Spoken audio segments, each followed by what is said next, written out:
आज की वीडियो में हम प्रश्नावली जो 13 जो पाठ का यानी पाठ का नाम पृष्ठीय क्षेत्रफल और आयतन बहुत ही सरल तरीके से उसके बारे में आज जानेंगे, यानी उसके परिचय के बारे में जानेंगे।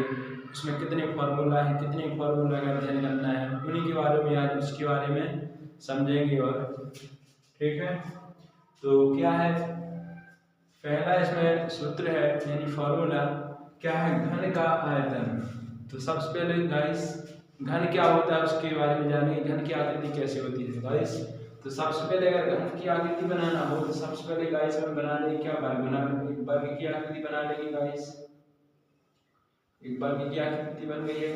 इसी में अगर एक और वर्ग बना दिया जाए, इसी के ऊपर से अगर एक और वर्ग बना दिया जाए गाइस इस प्रकार से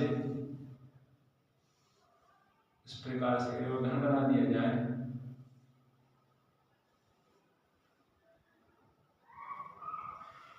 तो गाइस इकाई की आकृति बन गई गाइस, ये बन गई है दोस्तों, घन की आकृति बन गई है। और तो घन का आयतन क्या होता है 1/3 और घन का पृष्ठीय क्षेत्रफल होता है 6a² होता है दोस्तों। और तीसरा फार्मूला क्या है, घनाभ का आयतन। तो सबसे पहले घन की आकृति जानेंगे। घन की आकृति बनती है काय से, आयत से। काय से बनती है दोस्तों, आयत से बनती है। तो आयत से हम क्या बना लेंगे, घन की आकृति बना लेंगे इस प्रकार से। तो दोस्तों काय की आकृति बन गई है, घनाभ की आकृति बन गई है। और घनाभ का आयतन क्या होता है, L × B × H। तो घनाभ का आयतन क्या होता है दोस्तों, L × B × H। और घनाभ का पृष्ठीय क्षेत्रफल क्या होता है, 2 ब्रैकेट LB + BH + HL है ना गाइस। और पांचवा फार्मूला क्या है, बेलन का आयतन।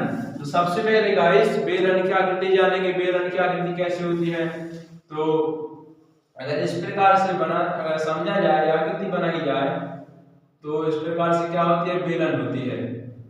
क्या होती है गाइस, इस प्रकार से बेलन होती है। और तो बेलन का आयतन क्या होता है, πr² H।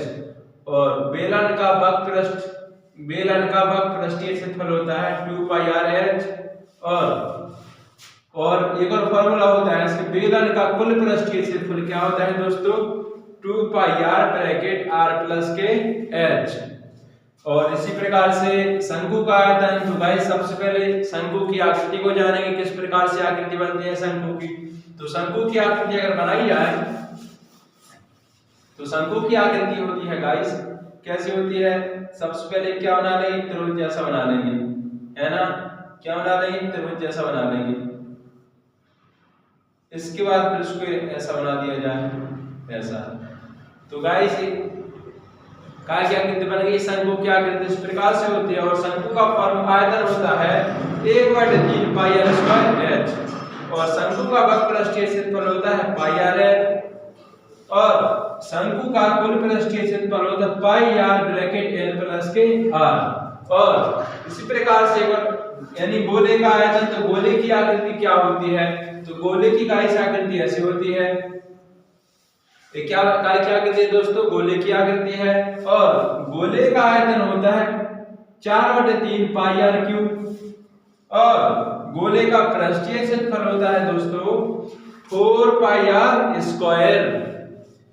और अर्धगोले का आयतन। तो अर्धगोला कैसा होता है, देखो अर्धगोला अगर इसी को आधा कर दिया जाए, इसी को अगर आधा कर दिया जाए तो क्या बन गया है जी, क्या बन गया है जी, अर्धगोला।